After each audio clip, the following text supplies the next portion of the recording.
దేశానికి జనాభానే పెద్ద పెట్టుబడి, పిల్లలు ఎక్కువ ఉంటే ఆస్తి ఎక్కువ ఉన్నట్టు, పేదరికం లేని సమాజమే లక్ష్యమన్న ఏపీ సీఎం.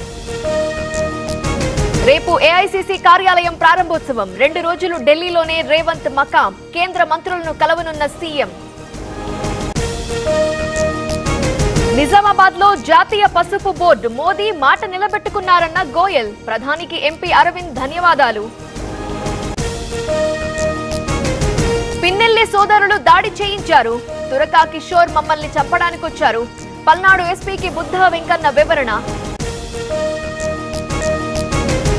రఘువీర సొంత ఊళ్ళో సంక్రాంతి వేడుకలు, అయ్యప్ప గుడిలో కాంగ్రెస్ నేత పూజలు, సమీపంలో కొండపై జ్యోతి దర్శనం ఏర్పాటు. శ్రీశైలంలో సంక్రాంతి బ్రహ్మోత్సవాలు, నంది వాహనంపై ఆది దంపతుల దర్శనం, భారీగా తరలి వచ్చిన భక్తులు. కోల్కతాలో పక్కకి ఒరిగిపోయిన భవనం, ప్రజల్ని ఖాళీ చేయించిన అధికారులు, కింది అంతస్తు కూలిపోవడంతో అప్రమత్తం.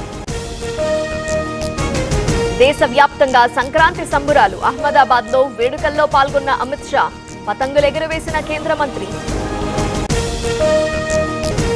కేజ్రీకి మోదీకి పెద్ద తేడా లేదు, ఇద్దరూ అవినీతిని ప్రోత్సహిస్తున్నారు, ఢిల్లీ ప్రచారంలో రాహుల్ విమర్శలు.